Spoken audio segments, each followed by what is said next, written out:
नमस्ते, मैं विजेंद्र सर, आनंद बाल senior secondary school Shivganj, district Sirohi, Rajasthan. पिछली बार जो है क्लास 11th में जो कंप्यूटर ऑप्शनल पेपर का जनरेशन ऑफ कंप्यूटर वो टॉपिक देखा था। अभी जो है टाइप्स ऑफ कंप्यूटर की अपन बात करेंगे। तो जितने भी टाइप्स के कंप्यूटर हैं उनको कुछ कैटेगरी के हिसाब से कुछ श्रेणियों में डिवाइड किया हुआ, बांटा गया है। जैसे एप्लीकेशन बेस्ड, इट मीन्स वो जो वर्किंग करते हैं, वैसे एप्लीकेशन को हिंदी में अनुप्रयोग कहा जाता है। तो उनके थ्रू जो वर्किंग होता है, डिफरेंट टाइप की एप्लीकेशंस होती है अलग अलग वर्क के हिसाब से।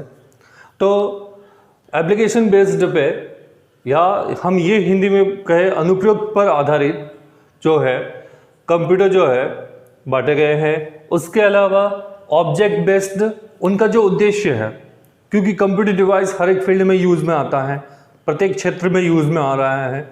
तो हर एक क्षेत्र की, हर एक फील्ड की अपनी एक रिक्वायरमेंट होती है, ज़रूरत होती है, वर्किंग होता है, डिफरेंट टाइप का वर्किंग। तो उस अलग अलग वर्किंग के हिसाब से जो होते हैं तो उनको ऑब्जेक्ट बेस्ड या जो पर्टिकुलर उद्देश्य है, उद्देश्य पर आधारित। तीसरा कैटेगरी जो है साइज बेस्ड। अब उनकी जो साइज है, आकार है, उसके हिसाब से भी उनको बांटा गया है 5 तरह से। और चौथा जो है मॉडर्न कंप्यूटर, जो प्रेजेंट टाइम में सब जगह पे यूज़ में आता है, जो ज़्यादा यूज़ में आता है, ज़्यादा जिसके यूजर्स हैं। चलिए तो अपन स्टार्ट करते हैं। फर्स्ट जो है एप्लीकेशन बेस्ड। एप्लीकेशन बेस्ड पे 3 तरह के है, 3 types: analogue computer, digital computer and hybrid computer. Analogue computer जो बहुत पहले यूज़ में आते थे, कहीं पे अगर प्रेशर को मापना है, मतलब प्रेशर इट मीन्स दाब को मापना है, या टेम्परेचर ताप उसको मापना है, या पर्टिकुलर कुछ लंबाई मापनी है, तो जैसे कि थर्मामीटर, तो वो एक एग्जांपल्स है एनालॉग कंप्यूटर का, जो कुछ हद तक डाटा स्टोर करता था लेकिन टेम्परेरी करता था। बहुत पहले इन्हीं का यूज़ होता था एनालॉग कंप्यूटर का। सेकेंड जो है इसका एग्जांपल है थर्मामीटर, ठीक है। नेक्स्ट सेकेंड जो है डिजिटल कंप्यूटर। आज की डेट में जो कंप्यूटर्स यूज़ में ले रहे हैं वो सब डिजिटल है, अलग अलग तरीके से काम में लिए जाते हैं। Digital computer it means digits, जो भी डाटा होता है उसको डिजिट्स में। और वैसे कंप्यूटर की जो इंटरनली बेसिकली जो लैंग्वेज जो है वो मशीनी लैंग्वेज, जिसमें वो वर्किंग करता है, मशीनी लैंग्वेज या बाइनरी लैंग्वेज, जिसमें 0 और 1 ये 2 होते हैं डिजिट्स। तो 0 और 1 इट मीन्स ट्रू फॉल्स, जो लॉजिकली वर्किंग करता है। तो एक्चुअली ये जो डिजिटल कंप्यूटर्स है, ये जो वर्किंग करता है वो डिजिट के आधार पे, ठीक है। उनको स्टोर करना, उन पे प्रोसेस करना, उनको आउटपुट में लाना। नेक्स्ट तीसरा जो कैटेगरी है वो किसमें, एप्लीकेशन बेस्ड पे। पहला था एनालॉग कंप्यूटर, दूसरा डिजिटल कंप्यूटर और तीसरा हाइब्रिड कंप्यूटर। अब जब ये हाइब्रिड वर्ड जब भी आता है दिमाग में, चाहे बहुत सारी चीज़ें जहाँ पे हाइब्रिड शब्द का उपयोग किया जाता है, तो हाइब्रिड का मतलब होता है 2 अलग अलग चीज़ों को मिक्सअप करते हुए, 2 अलग अलग चीज़ों के जो गुण धर्म होते हैं, उनका जो फीचर्स होते हैं, उनको मिक्सअप करते हुए एक तीसरी कैटेगरी बनाना, जिसमें पहले के दोनों के फीचर्स भी उसमें अवेलेबल हो। तो हाइब्रिड कंप्यूटर जो है ये भी यूज़ में आते हैं, लेकिन बहुत कम यूज़ में आते हैं। स्पेशली पर्पज़ के लिए इनका वर्किंग होता है। जैसे पेट्रोल पंप मशीन जो है, यहाँ पे मैंने लिखा है, पेट्रोल पंप मशीन जो होती है उसको अपन इसको हाइब्रिड कंप्यूटर का एग्जांपल ले सकते हैं। नेक्स्ट जो सेकंड कैटेगरी है टाइप्स ऑफ कंप्यूटर की, ऑब्जेक्ट बेस्ड, उनके जो वर्किंग करने के हिसाब से। तो 2 कैटेगरी है इसमें, फर्स्ट जनरल पर्पस और सेकंड स्पेशल पर्पस। जनरल मतलब सामान्य यूज में आने वाले, इट मीन्स हर कोई यूज में ले सकता है, जैसे शिक्षा में, मनोरंजन करने के लिए, ठीक है। कोई भी XYZ जो इनका ज़्यादा यूज़ होता है, जैसे PC है, पर्सनल कंप्यूटर हो गया, नोटपैड हो गया, लैपटॉप हो गया, या PDA हो गया, तो ये जनरल पर्पस कंप्यूटर जो जनरली सब में यूज में आता है, हर कोई उसको इजीली यूज में लेता है। Second, special purpose. स्पेशल मतलब पर्टिकुलर किसी विशेष काम के लिए ही इनको बनाया जाता है, ठीक है। अब जो स्पेशल वर्किंग है उसको कंप्लीट करने के लिए ही इनको डेवलप किया जाता है। यहाँ पे मैंने एग्जांपल लिखा है ट्रैफिक कंट्रोल। सपोज करिए कोई ट्रैफिक कंट्रोल का है, चाहे वो नॉर्मली जो रोड का ट्रैफिक है, किसी सर्कल पे जो ट्रैफिक कंट्रोल का सिस्टम लगा हुआ हो, या एयर ट्रैफिक की बात करें, जितने भी ट्रैफिक कंट्रोल है वहाँ पे, या और भी कोई फील्ड जर्नी ट्रैफिक के लिए ही, और भी कोई फील्ड जहाँ पे पर्टिकुलर किसी विशेष कार्य को करने के लिए उस कार्य को पूरा करने के लिए कुछ कंप्यूटर्स का यूज़ किया जाता है या उनको डेवलप करवाया जाता है, तो वो स्पेशल पर्पस कहलाते हैं। अब थर्ड कैटेगरी जो है, फर्स्ट थी एप्लीकेशन बेस्ड पे कंप्यूटर, सेकंड ऑब्जेक्ट बेस्ड पे, और थर्ड जो है साइज के आधार पर। अब जो साइज है, तो पहले बहुत बड़ी साइज हुआ करती थी कंप्यूटर की, फिर धीरे धीरे छोटा होता गया, ठीक है। और आज भी कंप्यूटर जो है एक मोबाइल के रूप में हमेशा अपने साथ में रहता है। कुछ समय पहले अगर किसी को ईमेल भी चेक करनी होती थी, आज से 15-20 साल पहले की बात है, अगर किसी को ईमेल चेक करनी है तो उसे पर्सनल कंप्यूटर पे बैठना पड़ता था, उसको ऑपरेट करना पड़ता था, तो वो ईमेल चेक करते, या पर्टिकुलरली साइबर कैफ़े में जाते थे, वहाँ पे जाके अपनी ईमेल चेक करते थे। लेकिन प्रेजेंट टाइम में बहुत सारा वर्किंग है, चाहे ईमेल चेक करने का हो या ईमेल सेंड करना, जो भी ईमेल से रिलेटेड है, या बहुत सारी कैलकुलेशन है, तो बहुत सारी चीज़ें अपन अपने जेब में जो मोबाइल, अपने पास में जो मोबाइल है, स्मार्टफोन जिसको बोलते हैं अपन, उससे अपन वो चीज़ें कर लेते हैं। और सीखना भी चाहिए, चाहे कोई भी वर्किंग हो, मोस्टली चीज़ें आज की डेट में इसमें मोबाइल के थ्रू अपन कर सकते हैं। तो मतलब ये यहाँ पे साइज के आधार पे जो है 5 कैटेगरी है। First, micro computer. अब माइक्रो सूक्ष्म, इट मीन्स साइज उसकी छोटी, स्मॉल साइज के ये जो है कंप्यूटर। सेकेंड है work station. Work station, actually ये जो वर्ड है वर्क स्टेशन, ये जो वर्ड है वो नेटवर्किंग से रिलेटेड है, just like a bus station, ठीक है। जैसे फॉर एग्जांपल बस स्टेशन, तो बस स्टेशन का मतलब क्या हुआ, वहाँ पे बहुत सारी बसेस आती है, रुकती है, अलग अलग रूट पे जाती है। बिल्कुल वैसे ही ये जो वर्क स्टेशन है, ये नेटवर्किंग के अंदर यूज में आता है। वो कंप्यूटर्स जो नेटवर्किंग के अंदर जुड़े हुए रहते हैं, नेटवर्किंग मीन्स 2 या 2 से अधिक कंप्यूटर्स जो आपस में कनेक्टेड रहते हैं, हार्डवेयर को मिलके साझा करते हैं, शेयर करते हैं, उनको काम में लेते हैं।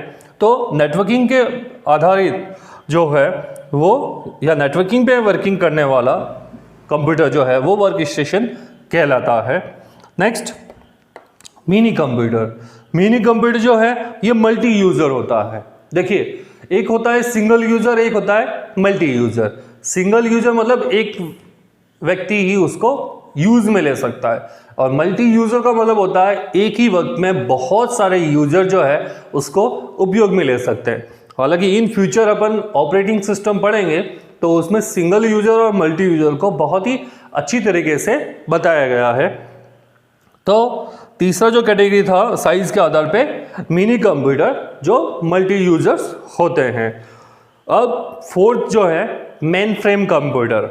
अब मेन फ्रेम कंप्यूटर जो है इसमें बहुत ज़्यादा डाटा स्टोर हो सकता है, साइज भी बड़ी और smart. Smart it means different type का वर्किंग जो डिवाइसेस करते हैं उनको स्मार्ट कहा गया है। तो मेन फ्रेम कंप्यूटर जो है अच्छा स्मार्ट कंप्यूटर भी अपन बोल सकते हैं। फिफ्थ, पांचवा जो है साइज पर आधारित। देखिए, पहला micro computer, second work station, third mini computer, fourth main frame computer, और फिफ्थ जो है सुपर कंप्यूटर। ये स्पेशली होते हैं, हर कोई इनका यूज नहीं करता है। सुपर कंप्यूटर जो है, सुपर कंप्यूटर बहुत अच्छे होते हैं, महंगे होते हैं, डिफरेंट टाइप की साइज में हो सकते हैं। इनका कोई फिक्स साइज नहीं कि इतना छोटा सा डिवाइस है यही सुपर कंप्यूटर, या बहुत बड़ी साइज है तो यही सुपर कंप्यूटर, ऐसा कुछ भी नहीं। तो बहुत सारे सुपर कंप्यूटर जो है वर्ल्ड में हैं, चाइना के हैं, अमेरिका के हैं, रूस के हैं, लेकिन मैं बात करूँगा अपने देश की, जहाँ पे परम 8000 जो 1991 में बना था, उसके बाद में प्रत्यूष, उसके बाद में मिहिर और भी है, और परम नाम के अलग अलग सीरीज़ कहें या 3-4 और सुपर कंप्यूटर अपने देश में बने हुए हैं। तो ऐसा बहुत बार क्वेश्चनिंग भी आता है कि अपने देश का, भारत का जो है जो सुपर कंप्यूटर जो है वो क्या है, या उसका नाम बताइए। तो अपन, ये इजी है, बहुत अच्छा नाम है परम। तो अगर 800 अगर अपन ये भूल भी जाए तो लेकिन परम याद रखना चाहिए अपन को। मिहिर है, प्रत्यूष है, ठीक है। तो ये साइज के आधार पर micro computer, work station, mini computer, main frame computer and super computer 5 तरह के होते हैं साइज के आधार पे, ठीक है। ऑब्जेक्ट के आधार पे 2 तरह के और एप्लीकेशन के आधार पे 3 तरह के। अब modern computer, it means present time में आधुनिक कंप्यूटर जिसको अपन बोल सकते हैं मॉडर्न कंप्यूटर, इट मीन्स जैसे स्मार्टफोन हो गया, स्मार्ट टीवी हो गया। स्मार्टफोन से आप कंप्यूटर का जो भी वर्किंग है वो कर सकते हैं, कॉलिंग भी अपन कर सकते हैं, बहुत कुछ कर सकते हैं जो एक लैपटॉप पे करना चाहे तो वो सारी चीज़ें नहीं कर सकते, लेकिन बहुत कुछ हद तक अपन स्मार्टफोन से वर्किंग कर सकते हैं। और डिजिटल इंडिया जो है अभी, तो आज के जो युवा है बहुत सारे स्मार्टफोन का यूज़ करते हैं। तो स्मार्टफोन से बहुत सारी अच्छी चीज़ें आप घर बैठे कर सकते हो, बहुत सारे अलग अलग वर्किंग, लेकिन उसका यूज़ होना चाहिए। मिसयूज़ बहुत ज़्यादा होता है, वो नहीं होना चाहिए। स्मार्ट टीवी, इट मीन्स किसी ज़माने में टेलीविज़न आता था, सिंपल सा टेलीविज़न, ब्लैक एंड वाइट, फिर कलर आने लगा, फिर टेलीविज़न जो है टीवी उसकी जगह फिर एलईडी वगैरह आने लगी। तो अब स्मार्ट टीवी आती हैं। स्मार्ट टीवी इट मीन्स जिसको ऐसे आप कंप्यूटर की तरह आप वर्क में ले सकते हो, आपके मोबाइल में जो भी चीज़ें हैं वो आप उससे देख सकते हो, उसमें डिस्प्ले कर सकते हो, उसको आप वाईफाई से, ब्लूटूथ से अटैच कर सकते हो। तो स्मार्ट टीवी इट मीन्स जो मोबाइल में जो भी चीज़ें अपन जहाँ तक होता है वो देखना है, या पेन ड्राइव का जो यूज़ है, पेन ड्राइव में मान लीजिए कोई मूवी, कोई कुछ गाइडलाइन है, कुछ भी चीज़ है पेन ड्राइव में, सॉन्ग है, वीडियो है, तो वो अगर अपन को देखना है तो वो अपन स्मार्ट टीवी के माध्यम से अपन देख सकते हैं। गेम कंसोल ये बहुत बार बहुत सारे बच्चे खेलते थे, इन पहले की बात कर रहा हूँ। आज की डेट में जब से ये स्मार्टफोन आया है तो सारा गेम जो है वो स्मार्टफोन से ही हो रहा है, गेमिंग। अब जैसे गेम कंसोल इट मीन जो टीवी के माध्यम से जो गेम खेले जाते हैं, जॉयस्टिक का यूज होता है, जैसे कार रेस है, मारियो है, ये कुछ ऐसे गेम थे जो बहुत पहले यूज़ में आते थे। तो वो भी हालांकि आज भी है, खेलने वाले आज भी खेलते हैं। वियरेबल्स इट मीन जिनको आप पहन सकते हो, आप यूज़ में ले सकते हो। जैसे कि एक घड़ी आती है, हाथ में पहन लिया, अब उससे आप कॉलिंग कर सकते हो, कॉल रिसीव भी कर सकते हैं, टेम्परेचर देख सकते हैं, हार्ट बीट देख सकते हैं। तो ऐसे इस टाइप से बहुत सारे ऐसे डिवाइसेस है जिनको आप पहन सकते हो, जो एज ए कंप्यूटर की तरह वर्किंग करते हैं, लेकिन इतना ज़्यादा लेवल पे अपन नहीं बोल सकते। बेसिकली जो स्पेशल जो जिस टर्म कंडीशन के लिए उनको बनाया जाता है उसके अकॉर्डिंग वो बताते हैं। तो मॉडर्न कंप्यूटर, एक बार फिर से मैं आपको बताता हूँ types of computer: application based, object based, size based और मॉडर्न कंप्यूटर बेस्ड। ये 4 तरह में डिवाइड किया हुआ है। अगर आप ये चौथा नहीं भी बोलते हैं या याद नहीं रखते हैं, कोई बात नहीं। एप्लीकेशन पर आधारित, उद्देश्य पर आधारित और साइज पर आधारित कंप्यूटर को बांटा गया है। नमस्ते।